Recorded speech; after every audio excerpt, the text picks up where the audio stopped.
It's the Andy and Dave Daily right here on the Muskegon Channel. I'm Andy O'Reilly. Dave Cackley's over there. I've been told this morning to call you a cue ball. Oh, that's clever. I know. Yep. And I'm one too. So cue balls of the world unite, because our producer, media extraordinaire, Derek Wong here's apparently got something against cue balls. Oh, man. Yeah. Derek, come on, man. You're better than that. I know. I thought he might be a little more crafty this morning too, but apparently not. Yeah. He used to impress me. Now, not as impressed. No. That's why we keep him twisting knobs. Derek, go make that thing work. You're smarter than us. Yes, come on. We can't understand these technical things. Right. We'll leave that up to you, man. I don't know. I can't make this work. I don't even know if this is on. Boy, I was watching your boy Offsire over there about the weather here a few minutes ago. Looks like we might be in for a ride on a buckboard this afternoon, huh? We'll see. Wee doggy. Chance. There's a chance. Well, he was. I don't know if he was going for the fear factor or if it's real, but along about 5 o'clock tonight, between 5 and 10 or 11, looks like it might be a bit of a ride. It could be fun. I like those. I like those. I like those spring storms. They're nice. Will you come out and hold me? No, I don't. No. I'll get Little Debbie's and ice cream. No, it's too much sugar for me, man. You know me. You'll be fine. Cutting back on all that stuff. You'll be Way fine. back. Trust me. I know what I'm talking about when it comes to sugar. I know Mother's Day was a few days ago, and there was just way too much bread. It was like I was overloaded with bread over Mother's Day. It was insane. It was like these little roast beef sandwiches with just the thick biscuit bread. It was just, they were really good, but it took me a day and a half to recover from all the carbs. It was insane. I couldn't. Yeah. My system is rejecting yeast. I can't even wrap my head around that. It's too much. I'm telling you, I'm a delicate flower now. Yeah, you are. Back in the 60s, they'd have called you a skinflint. Oh, there you go. I can't eat too much bread. It's too much bread, man. I can't. I can't eat too much bread. Okay. Before anything else on you starts to hurt or bread constipates you again, would you please start some news or whatever you got? All right, let's do it. Too much bread. Oh, I can't eat too much bread. Bread. Oh, man. Okay. All right, you done? No. We've been at this almost 20 years. You think I'm done? Hell no. You let me know when you're done, and then I'll start the newscast. You can keep mocking me for my it might be rye, it might be pumpernickel, it might be white, it could be a loaf of lumberjack. I just can't eat so much bread.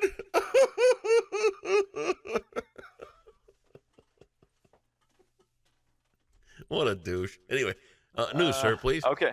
All right, House of Carbs. You just you sit back you know what there I had and last stuff night your for a face, snack? all those Twinkies. Yeah. Drumstick ice cream cones. There you go. Good for you. That's right. Just thumbing your nose at the rest of us. Keto what? Low carb what? All right. Go. Let's do it. Number of Democratic candidates for the 2020 presidential election is nearing 24. New York City Mayor Bill de Blasio is set to announce his candidacy today. That will bring the total number of candidates to 23. Now, I was checking out OddsShark, Vegas odds on the next president. Right now, President Trump has the lead at plus 120. Now, to break that down, that means if you were to bet $100 on President Trump right now to get reelected, you'd win $120. Wow. Joe Biden is the closest. He's at plus 400. So you bet 100, you win 400. The rest, then there's a pretty big gap. Right. Bernie Sanders is at plus 700. Here's an interesting one. Pete Buttigieg. If you were to bet $100 on Pete Buttigieg and he becomes the next president, you'd win $1,200. Wow. Which is way better odds than if you were to bet on Elizabeth Warren right now. 100 there would get you a 2,000. because I mean that's just where the odds are right now. All right. That's Well, first and obviously subject foremost, to let me change. just say this that this isn't a horse race, so I'm Yes, not amused by it's gambling on who might be the next what president. it's. Not fun. This is an Anyway, that's investment. just me. I guess. This is Will an I go bet? investment. Will I go bet on the NASCAR Sprint Cup Series? Sure, I'll throw $10 on a driver to win the championship. But to put bookies in on the presidency, I'm not amused. That's just me. You wait. Second You have of all, what you? Second of all, no, I'm not amused by it. I Go don't think ahead. that, dude. We're picking our leader. Yeah, that's Not what the there are winner is odds on Survivor. this. You can bet on anything. It's I great. know, but I love it. I just don't think it's right.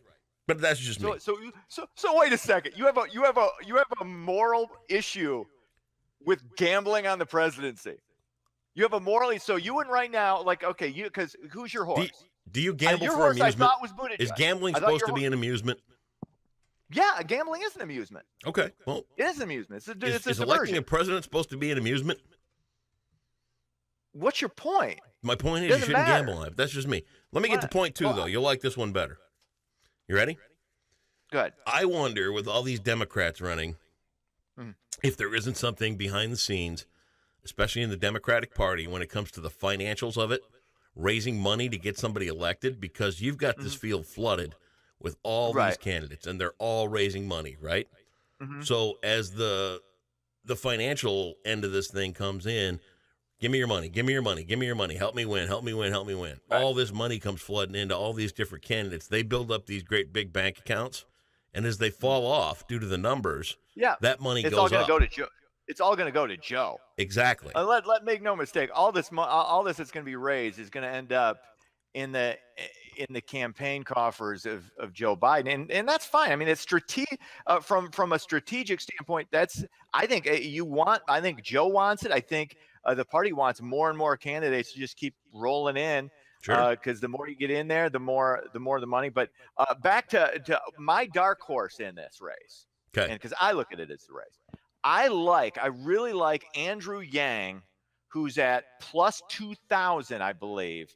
And he's got as good odds to win as Elizabeth Warren. I really like him. The only issue I have with him is he wants to lower the voting age to 16, which is insanely stupid. But he talks a lot about the he's running on the what he's calling the freedom dividend, which is that $1,000 for everybody between the ages of 18 and 64. No wonder to you kinda like him. gin things up. No, that's he's the only. I will say this in this nonpartisan. I'm libertarian. I don't have dogs in these races, but I will say this for a guy like Andrew Yang. He's the only one addressing an issue that is people talk about immigration. They can talk about climate change, all this stuff, all they want.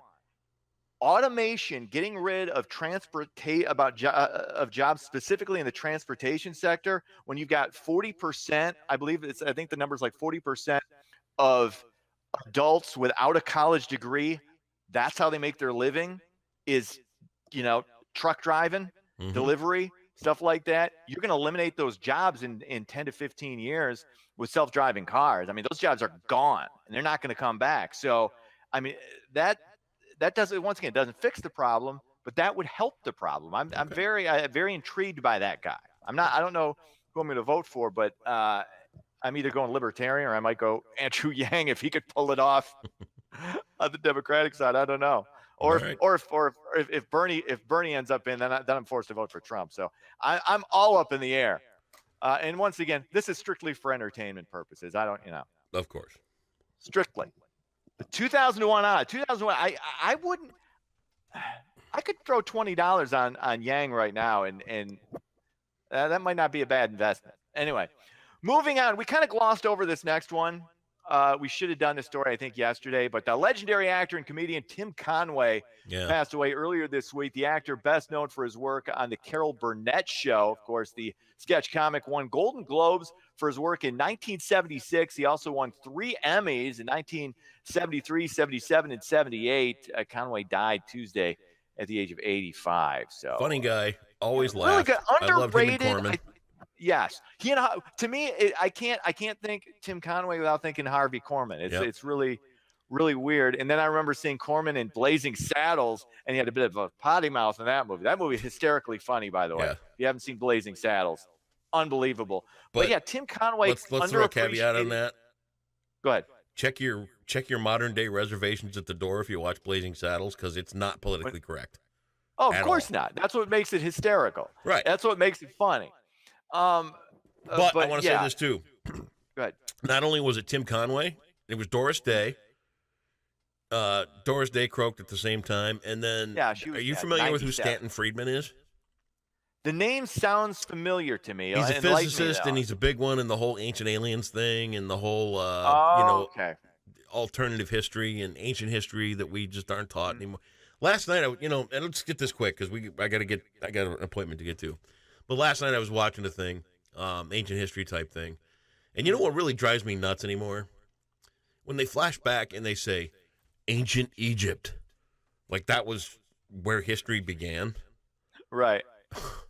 Ooh. So much more went on before ancient Egypt came along that we'll never know about. Yeah. But that's the one that they stress, and that's the one that they want you to pop on, and they're like, ooh, they've really done their digging because they know what ancient Egypt was. Yeah, I'm really fascinated by all these past civilizations, the ones that we're seeing fossils. Like I think we touched on this a little bit earlier this week. Like Amazon in North Prime. America. Yeah. You got to get Amazon Prime. I still haven't gotten through Fuller House yet, and I got all these other shows to check out on Netflix, and I got YouTube Premium. I got enough on my plate right now. I'll get to that eventually. Okay. Or I won't. I don't know. All right. Finally, the Michigan Senate passed a budget on Wednesday. The $58 billion plan is at odds with Governor Whitmer's proposal over road and education funding. Republicans and Democrats were in agreement on many bills, but then they diverged on how to divvy up K-12 spending. And, of course, Whitmer's 45-cent per gallon gas tax, which just wasn't going to fly anyway. Right. But they'll eventually get something. This is one of those things that's going to drag on through the summer, but they'll get it ironed out. And, of course, Muskegon road construction, that's the city. You got to upgrade those roads. Yep. And how that's going to get paid for. We're going to see. It's just not going to get done with a gas tax. They're just going to have to find some other way because it hits people and people notice it. I don't think it's good for Republicans or Democrats if we went with the gas tax to try and fund the roads. It's just not happening. Okay. Moving on, sports. Cubs lose. They fall to Cincinnati 6-5, and Justin Verlander mows down the Tigers. 9 strikeouts, 1 earned run. They beat up on Detroit 5-1. That's Houston. I had a lot of hopes to watch that game yesterday just to see Verlander pitch, and it wasn't in the cards, man. I ended up working until about 9:30 last night, so no dice. Well, you don't have that many more baseball games left. I know, Andy, right? There's only 120. I know, Jesus. But not all of them are going to have Verlander pitching, so it doesn't matter. It's just I like baseball, but geez, this season is just interminable. Anyway, that's it for me. Have yourself a great Thursday. Later. Oh, takes off the tie, gets ready to relax. Yeah, we're disrobing now. Oh, take it all off, man. Give the ladies a treat. No. And some of the guys. Come on. Show us that Little- third little nipple. bit- Woo-wee! See ya. Get out of here.